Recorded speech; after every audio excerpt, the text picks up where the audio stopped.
Hello student, welcome to education tutorial channel. यहाँ पे देखिए, आज हम स्टार्ट करने वाले हैं समुच्चयों का सर्वनिष्ठ, जिसे हम कहते हैं intersection of A set.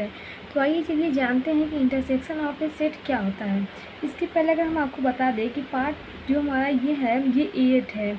7 part तक हमने सेट से जो भी रिलेटेड इसके पहले पॉइंट दिए हुए थे उनके बारे में हम डिस्कस कर चुके हैं। तो आप उन्हें देखने के बाद ही आप देखिए, क्योंकि अब तभी आपको ये समझ में आएगा, क्योंकि ये एक दूसरे से रिलेटेड हुए हैं। तो चलिए पहले हम देखते हैं क्या ये इंटरसेक्शन ऑफ ए सेट क्या होता है, इसके बारे में जानते हैं। अब आपको यहाँ पे नाम से ही लग रहा होगा कि समुच्चयों का सर्वनिष्ठ है। सर्वनिष्ठ मतलब होगा उसमें कॉमन जो होगा उसी को सर्वनिष्ठ कहते हैं। अर्थात अगर हम इसे इस डायग्राम के जरिए बताएं तो मान लेते हैं ये हमारा है कोई ए है, ये हम क्या मानते हैं कि ये हमारा कोई ए है, और हम मानते हैं कि ये हमारा एक बी है। अब आप देखेंगे ये बी हमारा ऐसे, ये पूरा हमारा क्या है, यहाँ पे बी है, और ये हमारा पूरा यहाँ पे ए है। अगर ए और बी में देखते हैं कुछ कॉमन है, तो कॉमन इसमें क्या आपको दिखाई देगा, ये दोनों पार्ट में यहाँ पे देखिए ये वाला पॉइंट जो है ये दोनों में आ रहा है। यहाँ पे देखिए ऐसे अगर हम इसको पूरा लेते हैं तो ये वाला पार्ट इसमें जाएगा, और ये वाली वैल्यू का हम पूरा लेते हैं तो यहाँ पे इसका मान पूरा आएगा। अगर देखते हैं इसमें जो कॉमन होगा वो ये होगा, तो इसी को हम कहेंगे ये हमारा क्या दर्शाएगा, ए इंटरसेक्शन बी। अब देखिए जो इंटरसेक्शन का निशान होता है उसे हम उल्टा यू समझ लीजिए, इंटरसेक्शन। देखिए इंटरसेक्शन इस प्रकार से होता है, और जो यूनियन होता है वो इस प्रकार, यूनियन में यू आता है तो इसलिए यू करके बनाएंगे, और इंटरसेक्शन इसका विपरीत होता है इसलिए हम यहाँ पे क्या करेंगे, इंटरसेक्शन इसे अपोजिट बनाएंगे। अब देखिएगा इसे एग्जाम्पल के जरिए या डिफिनीशन के जरिए बताएं आपको, तो यहाँ पे कोई एग्जाम्पल आप लेना चाहिए। जैसे हम मान लेते हैं कि ए बराबर आपको कुछ दिया है, कुछ भी लिख सकते हैं, जैसे 1 2 3, ये आपको ए बराबर दिया गया है और बी बराबर दिया गया है आपको 1,4, ये आपको बी बराबर यहाँ पे दिया गया है। अब हम आपसे पूछें कि ए इंटरसेक्शन बी क्या होगा, ए इंटरसेक्शन बी हमें आपको आपसे अगर पूछे तो क्या होगा। सबसे पहले देखिए ए में क्या है, 1 2 3 है, तो अगर हम इस प्रकार से फिगर को बनाए, ये हमारा ए है, इसमें 1 है, यहाँ पे लेते हैं 2 3, एक हमारा जो है वो हम मानते हैं कि ये इस प्रकार से अगर बनेगा पहला, तो एक यहाँ पे आएगा। ठीक है, ये हमारा पहला गोला ए के लिए क्या है, एक यहाँ पे आया है। आगे बोला है बी बराबर a,4, ये हम मानेंगे, तो ये बी बराबर देखिए ए दोनों में आ रहा है कि नहीं है, इसमें मेरा 4 आ गया। बी में देखा जाए तो ये बी है, और बी में क्या है 1,4 है, और ए में 1,2,3 है। अब आपसे पूछे कि ए इंटरसेक्शन बी, अर्थात ए इंटरसेक्शन बी का मतलब होता है जो दोनों में कॉमन हो। अब देखिए इसमें में कॉमन क्या है, इसमें ये हमारा पॉइंट कॉमन है, तो ए इंटरसेक्शन बी बराबर आप लिख सकते हैं 1, क्योंकि यहाँ पे एक ही अंक है जो दोनों में कॉमन है। तो यहाँ पे सीधे इसका आंसर हम क्या लिखेंगे, 1 हमारा होगा जो ए में भी है और बी में। अर्थात इंटरसेक्शन का मतलब होता है जो उभयनिष्ठ हो, जिसे हमें कॉमन कहते हैं, वही हमारा क्या कहलाता है, इंटरसेक्शन कहलाता है। अगर हम इसकी डिफिनीशन की बात करें तो यहाँ पे इसकी हम डिफिनीशन कैसे लिखेंगे वो हम यहाँ पे देखते हैं। तो लिखेंगे हम कोई समुच्चय मानेंगे आप एक समुच्चय ए और बी, कोई दो हम समुच्चय मतलब 2 सेट हम ले रहे हैं, एक समुच्चय ए और बी का जो सर्वनिष्ठ होगा, अर्थात हम जिसे कहते हैं इंटरसेक्शन कॉमन, वही बोला कि जो सब देखिए आपको हिंदी मतलब यूपी बोर्ड है तो यूपी बोर्ड में आपको सर्वनिष्ठ ही मिलेगा, लेकिन आप इंटरसेक्शन पढ़िएगा क्योंकि इंटरसेक्शन का मतलब आपको तुरंत भी समझ में आ जाएगा। तो वही हम लिखें कि समुच्चय ए और बी का सर्वनिष्ठ उन सभी अवयवों का समुच्चय, अवयव मतलब क्या होता है, अवयव मतलब होता है एलिमेंट, उन अवयवों का समुच्चय जो सेट के अंदर उपस्थित रहते हैं उन्हें हम क्या कहते हैं, एलिमेंट कहते हैं। उन अवयवों का समुच्चय जो ए और बी दोनों में क्या हो, उभयनिष्ठ हो, जो ए और बी दोनों में उभयनिष्ठ हो, अर्थात जिसे हम कहते हैं कॉमन हो, इसे हम क्या कहते हैं, उभयनिष्ठ हो।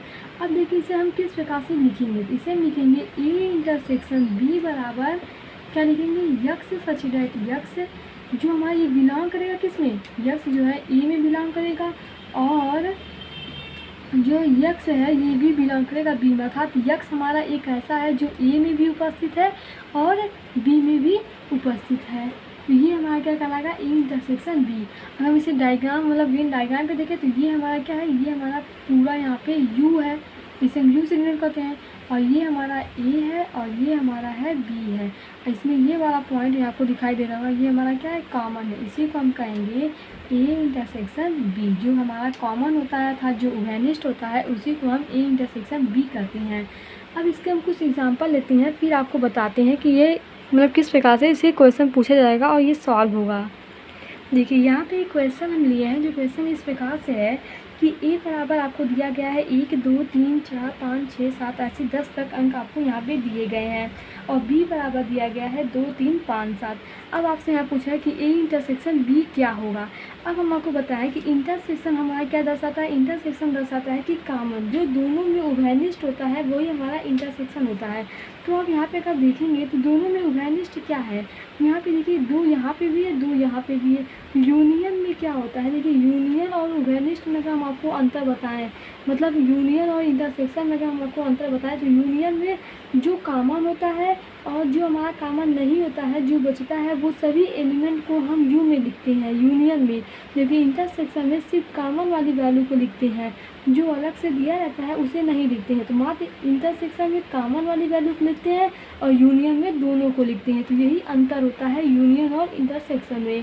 तो यहाँ पे हमारा पूछा है इंटरसेक्शन, तो इंटरसेक्शन के लिए हम सिर्फ कॉमन वाला वैल्यू लेंगे, तो यहाँ पे 2 कॉमन है, देखिए 3 भी यहाँ पे कॉमन है, 5 कॉमन है और 7 कॉमन है।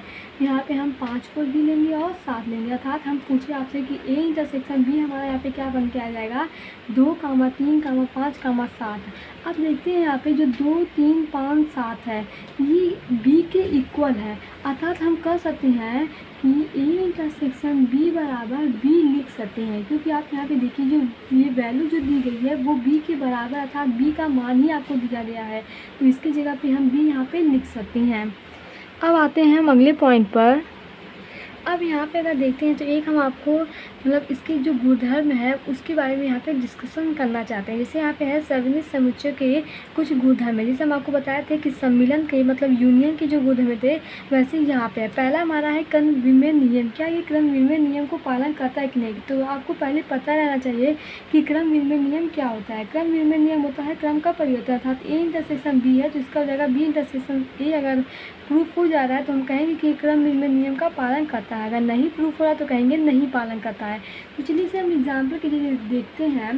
तो सबसे पहले हम एग्जाम्पल लेते हैं कि ए बराबर कुछ मान लेते हैं, जैसे ए हो गया ए बी सी डी, ये हम मान लेते हैं कि ए बराबर दिया गया है, और यहाँ पे हम बी बराबर मान लेते हैं सी ई, ये हम मान लेते हैं कि ये बी बराबर आपको दिया गया है सी और ई। तब अगर हम आपसे पूछें कि ए इंटरसेक्शन बी निकल के क्या आ जाएगा, तो हम आपको पहले ही बताएं कि ये हमारा पहला लेफ्ट हैंड साइड ले रहे हैं, ये हमारा क्या है LHL है, लेफ्ट LHS। अब देखिए यहाँ पे क्या होगा कि हमारा जो ए इंटरसेक्शन बी होगा वो क्या होगा, ए इंटरसेक्शन का मतलब क्या होता है, जो कॉमन होता है उसे हम लिखते हैं। तो यहाँ पे देखिए कॉमन क्या है ए बी सी डी में, और सी ई में कॉमन आपको सिर्फ सी दिखाई दे रहा होगा, तो उसे हम लिखेंगे। फिर हम बोले हैं कि बी इंटरसेक्शन ए को देखेंगे। अब हम बी इंटरसेक्शन ए पहला नहीं है, अब दूसरा वाले रहे हैं बी इंटरसेक्शन ए, तो बी इंटरसेक्शन ए अर्थात बी की वैल्यू फिर काम देखेंगे और ए में देखेंगे, दोनों में कॉमन क्या है उसे लिखेंगे। तो बी और ए में देखिए बी में सी आया है और ए में भी सी है, और बस इसमें बस सी ही कॉमन है। तो देखिए आपको यहाँ पे ए इंटरसेक्शन बी बराबर भी सी आया है और बी इंटरसेक्शन ए बराबर भी सी आया है, अतः हम कह सकते हैं कि ए इंटरसेक्शन बी बराबर बी इंटरसेक्शन सी। इस प्रकार से ये हमारा कन्वीनियंट नियम का पालन कर रहा है। अब अगला देखते हैं, दूसरा है हमारा साचर नियम। देखिए हमारा है साचर्य नियम। साचर्य नियम हमारा क्या होता है, यहाँ पे A intersection B intersection C बराबर होता है A intersection B intersection C. तो ये हम प्रूव करेंगे कि ये क्या हमारा साचर्य जो नियम है उसे यहाँ पे फॉलो कर रहा है कि नहीं। तो चलिए देखते हैं। अब यहाँ पे हम कोई एग्जांपल लेते हैं, अर्थात हमें देखिए यहाँ पे 3 टर्म है ए बी सी, तो हम 3 टर्म के रूप में एग्जांपल यहाँ पे लेंगे। जैसे हम मान लेते हैं कि ए बराबर हम कुछ ले लेते हैं जो कि इस प्रकार 1, 2, 3, 4, 5 और 6, ये हम मान लेते हैं कि ए बराबर हमारा दिया गया है। ऐसे अगर हम बी लेते हैं, बी बराबर 2, 3 लेते हैं और सी बराबर ले लेते हैं हम 6। तो इस प्रकार से हम यहाँ पे ले लेते हैं c बराबर, हमको यहाँ पे लिख दे रहे हैं c बराबर 6 है। अब देखिए पहला हमारा क्या है कि a intersection b intersection c आपको फाइंड करना है। तो सबसे पहले देखिएगा हम, पहला हमारा टर्म है a intersection b intersection c आपको यहाँ पे निकालना है।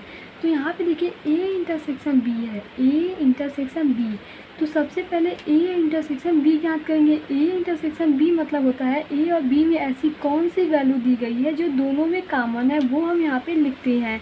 तो a हमारा ये है और b हमारा ये है, इन दोनों में अगर देखें तो कॉमन हमें मिलेगा 2, 3। ये हमारा क्या है, यहाँ पे दोनों में कॉमन है, दोनों में उभयनिष्ठ है 2, 3।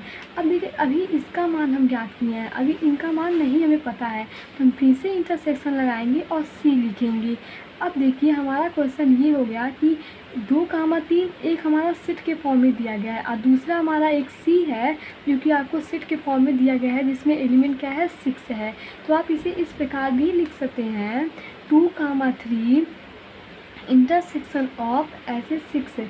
इस प्रकार से भी आप मतलब लिख सकते हैं। तो यहाँ पे अगर हम इस प्रकार से लिखिए तो अब 2, 3 और c में इसमें क्या कॉमन है, तो यहाँ पे अगर हम इस प्रकार से थोड़ा इसे सेट कर दें, क्योंकि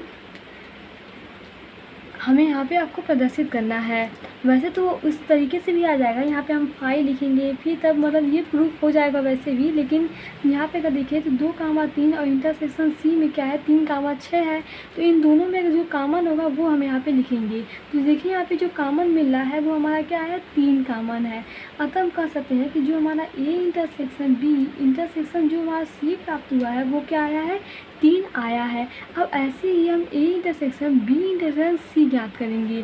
तो यहाँ पे देखिए हम सीधे इस वैल्यू को हमें ज्ञात है, जो कि हम यहाँ पे सीधे लिख देते हैं। क्या ज्ञात है कि a intersection b intersection c बराबर कितना आया था, 3 आया था। तो इसे हम इस प्रकार से लिख देते हैं। अब देखते हैं हमारा अगला टर्म है a intersection b intersection c हमारा क्या आता है। तो सबसे पहले a जो दिया है उसे लिख लेते हैं।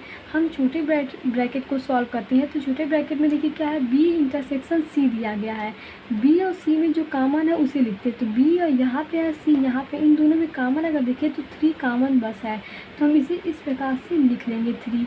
अब देखिए a इंटरसेक्शन 3 का मतलब है a में जो उपस्थित एलिमेंट है और b में उपस्थित जो एलिमेंट है, इन दोनों में जो कॉमन है वो हम लिखते हैं। तो a में देखिए क्या है, a में हमारा ये दिया गया है, b में 3 है। तो इन दोनों में कॉमन क्या मिल रहा है, इन दोनों में कॉमन 3 मिल रहा है। अतः हम कह सकते हैं इसकी जगह पे कि ये हमारा इक्वल हो जाएगा a intersection b intersection c के, और ये हमारा दिया गया था जो कि हमें प्रूव करना था। तो यहाँ पे हमारा क्या है, ये सिद्ध हो गया। अब देखिए हमारा अगला पॉइंट है, तीसरा है फाई इंटरसेक्शन a बराबर फाई और यूनियन मतलब यहाँ पे दिया गया है u इंटरसेक्शन a बराबर a। हमें इसे प्रूव करना है। देखिए इसे कैसे सॉल्व करते हैं। फाई का मतलब क्या होता है, फाई मतलब होता है कोई भी इसमें एलिमेंट उपस्थित ना हो, अर्थात रिक्त समुच्चय, जिसे हम रिक्त समुच्चय कहते हैं, तो वो हमारा क्या कहलाता है, फाई कहलाता है। और a मतलब हम कुछ मान लेते हैं, a बराबर का कुछ भी आप ले लीजिए, जैसे हम मान लेते हैं c, d मान लेते हैं a बराबर। तो फाई इंटरसेक्शन a, फाई मतलब जिसमें कोई भी एलिमेंट ना हो, और a में क्या है, a में हमारा c, d उपस्थित है। तो अगर देखिए तो हमारा कॉमन इसमें क्या है, दोनों में कॉमन आपको दिखाई क्या देगा कि फाई और a में कॉमन हमारा फाई होगा। अब आप सोचेंगे कि फाई हमारा कॉमन कैसे है। फाई मतलब ये होता है कि रिक्त समुच्चय जिसमें एक भी एलिमेंट ना हो। तो यहाँ पे देखिए a में तो c और d है, लेकिन हम फाई दोनों के इक्वल लिख सकते हैं, क्योंकि a में c, d इन दोनों में कॉमन क्या है, इन दोनों में अगर कॉमन कुछ भी नहीं है, जैसे फाई में और c, d में कोई कॉमन नहीं मिल रहा है, तो उसकी जगह पे हम फाई लिख सकते हैं, जो कि फाई भी हमारा क्या है, एक रिक्त समुच्चय है। ऐसे अगर हम इसे देखते हैं, अगला जो हमारा है u इंटरसेक्शन a, तो u बराबर हम कोई एलिमेंट ले सकते हैं, जैसे 3, 4, 5। तो u आप जानते हैं क्या है, u हमारा जो है यूनिवर्सल सेट है, जिसे हम सार्वत्रिक समुच्चय कहते हैं। तो यूनिवर्सल सेट क्या होता है, आपको सबसे पहले इसके डिफिनीशन के बारे में जानकारी होनी चाहिए।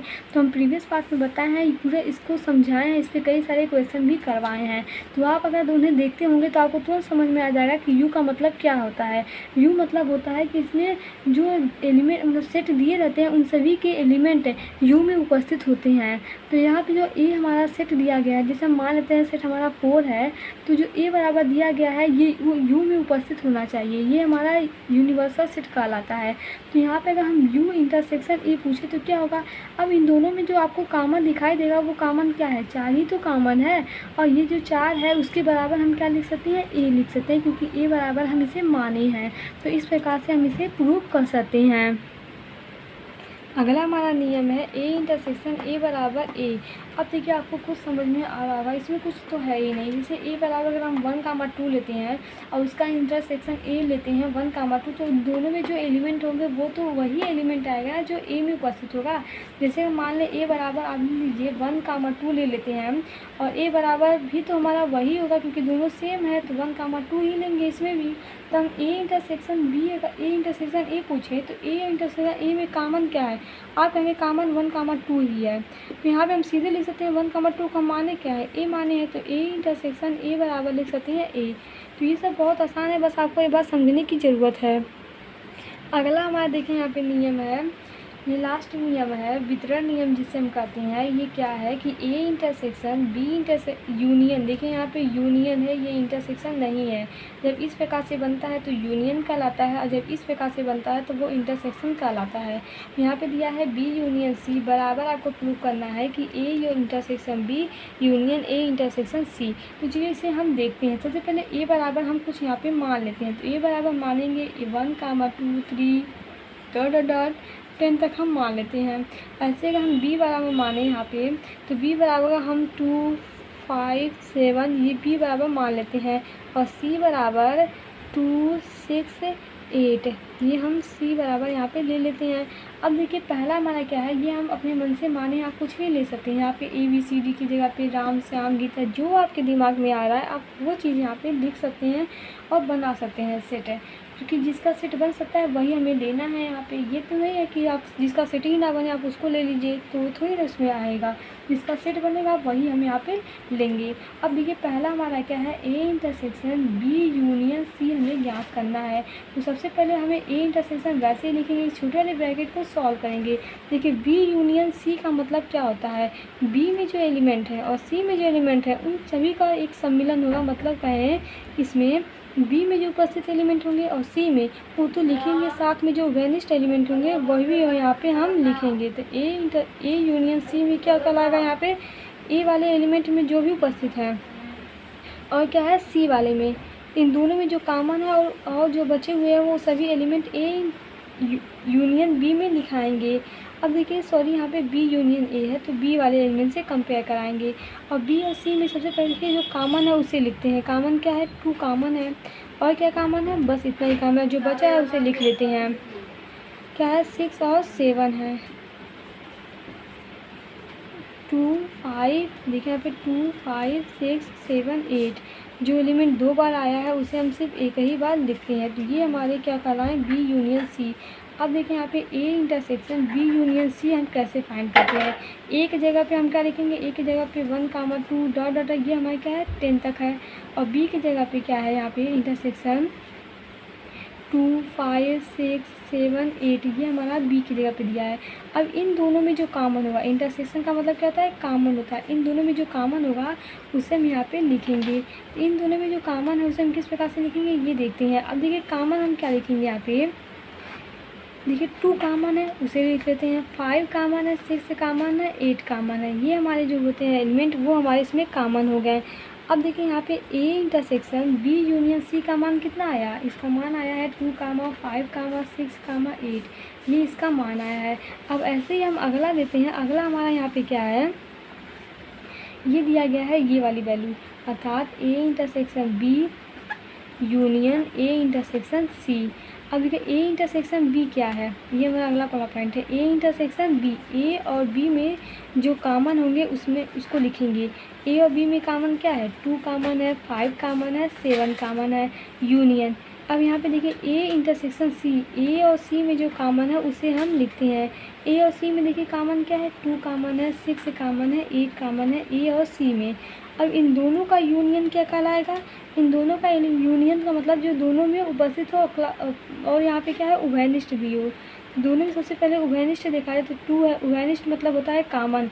कॉमन क्या है 2 है, और क्या है और कुछ कॉमन नहीं है। अब जो बचा एलिमेंट है उसे लिख लेते हैं। 2 5 7 6 8। अब यहाँ पे देखिएगा इन दोनों में कंपेयर कराएं तो दोनों हमारा सेम है, 2 5 6 8 2 5 6 8। अतः हम कह सकते हैं कि ये इसके इक्वल होगा। ये हमारा था उसका आखिरी नियम। अगला हमारे यहाँ पे टॉपिक है समुच्चयों का अंतर, जिसे हम कहते हैं डिफरेंट ऑफ ए सेट। अब देखिए जानेंगे कि ये क्या होता है और इसमें कौन से एलिमेंट उपस्थित होते हैं। सबसे पहले हम बता दें कि समुच्चयों का अंतर और डिफरेंस और सेट है। मतलब डिफरेंट मतलब आपको लगा कि अंतर मतलब माइनस होगा, और सेटों का माइनस कैसे करेंगे। जैसे हम मान लेते हैं कि ये हम मान लेते हैं कि ये हमारा क्या है, ये हमारा ए है, ये हमारा क्या है ए है, और ये हमारा है बी है, ये क्या है बी है। ये पूरा हमारा यहाँ से यहाँ तक ये हमारा क्या है, ये हमारा बी है, और यहाँ से ये वाला हमारा ए है। अगर हम पूछे आपसे अंतर मतलब क्या था, डिफरेंस, ए माइनस बी क्या होगा। तो आप देखिए ए माइनस बी अर्थात ए में से अगर बी को निकाल दें तो वही हमारा ए माइनस बी होगा, अर्थात समुच्चयों का डिफरेंस, जिसे हम कहेंगे डिफरेंस ऑफ ए सेट होगा। तो यहाँ पे देखिए ये वाला हमारा बी वाला पोर्शन है, अगर इसे हम पूरा निकाल देते हैं, ऐसे काट के इसे निकाल दे तो ये जो बचा भाग है, ये वाला भाग जो हमारा बचा है यहाँ पे ऐसे करके, ये हमारा ही क्या कहलाएगा, ये हमारा कहलाएगा ए माइनस बी, ये बचा हुआ वाला भाग। जैसे अगर हम कहें ये हमारी कोई है, मतलब कोई भाग है, और इसे हम निकाल देते हैं इतना, तो ये जो होगा वो हमारा क्या कहलाएगा, यहाँ पे इतना बचा हुआ भाग ऐसे। तो ये हमारा क्या है, ए में से हम बी को निकाल दिए हैं, बी वाला भाग तो उसे निकाल दिए हैं, तो ये वाला भाग हमारा इतना बचा है, इसी को हम कहेंगे ए माइनस बी। तो वही यहाँ पे इस पॉइंट को लेंगे, जो ये हमारा ये बचा हुआ इधर से भाग है, यही हमारा क्या कहलाएगा, ए माइनस बी, अर्थात जिसे देख सकते हैं कि ये हमारा क्या है, ए माइनस बी है। तो ये तो डायग्राम की जगह था, हम जो आपको एग्जाम्पल के जरिए समझाते हैं कि कैसे आप एग्जाम्पल से इसे ज्ञात करेंगे। जैसे हम मान लें कि ए बराबर आपको कोई एलिमेंट दे दे, जैसे A B C D E आपको कोई एलिमेंट यहाँ पे दे दिया है, और बी बराबर भी आपको कोई दे दे, सी डी करके ऐसे कोई एलिमेंट दे दे। अब हम आपसे पूछे ए माइनस बी, अर्थात देखिए जो यहाँ पे अगर हम कहें यहाँ पे बी माइनस ए, तो b में से हम निकालेंगे, लेकिन हम यहाँ पे लिखे हैं a माइनस बी, अर्थात हम a में से b को निकाल रहे हैं। a में से a हमारा इतना है, b के जो एलिमेंट है इसे बाहर कर दीजिए, तो बचा क्या, a में से b को निकालेंगे तो b और c और d को हम बाहर कर देंगे, तो बचा क्या हमारा a b e, ये हमारा इतना बचा। तो यही हमारा कहलाएगा a माइनस बी। a में से b को निकालेंगे तो जो बचेगा वो लिखेंगे। आपको हम अभी तक 3 ठी बताए हैं, एक यूनियन, एक इंटरसेक्शन, एक माइनस। माइनस में हम घटाने के बाद जो बचता है उसे लिखते हैं, इंटरसेक्शन में जो कॉमन होता है, इसमें जो कॉमन होता है और जो एक्स्ट्रा रहता है उन दोनों को लिखते हैं। ये तीनों में आप अंतर ज़रूर देखिएगा। अगर हम इसके क्वेश्चन की बात करें, अब देखिए जैसे यहाँ पे दिया गया है v बराबर आपको दिया गया है ए ई आई ओ यू, और b बराबर दिया गया है ए आई के यू। अगर हम आपसे पूछे कि v माइनस बी क्या होगा, इसी को तो हम कहते हैं डिफरेंस ऑफ ए सेट है। तो v माइनस ए क्या होगा, v में से ये हमारा v है, इसमें से हम क्या करेंगे, ए बी वाले को माइनस कर देंगे। तो देखिए इसमें क्या है, k तो है नहीं, आप सोचेंगे k को हम कैसे माइनस करें, जैसे हम कहें 5 में से 3 माइनस करेंगे तो 2 बचेगा, इस प्रकार से आप कहते थे। लेकिन ये मैथ में इसमें क्या है, इसमें क्या है, जैसे ए ई आई ओ यू है, इसमें से अगर हम b को माइनस कर दें, b हमारा क्या है, ए आई के यू है, तो a तो माइनस करेंगे तो a निकल गया, i भी निकल गया और u निकल गया, k तो इसमें बचा है, लेकिन इससे हमें कोई मतलब नहीं रहता है। जो हमारे v वाले पार्ट में बचा है उसे हम सिर्फ लिखते हैं। तो a ज़रूरी नहीं कि इसमें उपस्थित जो एलिमेंट हो वो सभी v में उपस्थित हो, इससे कुछ एक्स्ट्रा और इससे कम भी हो सकते हैं। तो हम जिसमें से घटाते हैं इसके बचे हुए पार्ट को लिखते हैं, न कि इसके पार्ट को। तो यहाँ पे जो बचा है v वाले में उसमें लिखेंगे, तो ए आई और u निकल जाएगा, तो बचेगा e कामा o, ये हमारा बचेगा v माइनस बी कहलाएगा। अगर इसी को अगर हम उल्टा कर दें, जैसे यहाँ पे v माइनस बी निकाले हैं, अगर हम आपसे कहें कि हम b माइनस बी ज्ञात करें तो क्या होगा, यहाँ पे b माइनस बी का बोल रहे हैं, तो हम b में से a को निकालेंगे, तो b में से जो एलिमेंट a निकल जाएगा, तो जो बचेगा वो इसका बचेगा, उसको लिखेंगे। था b में से हम v को निकाल देंगे, तो b में क्या है, a आई के u है, तो a वाले एलिमेंट को निकाल दे, a में क्या है, a निकल गया, i निकल गया, u निकल गया, तो बचा क्या, k बचेगा यहाँ पे। तो यहाँ पे b माइनस v क्या आ गया, k आ गया। तो जो इसमें से एलिमेंट बचे रहते हैं उनको लिखते हैं, ना कि इसमें से घटाने के बाद जो बचे हो।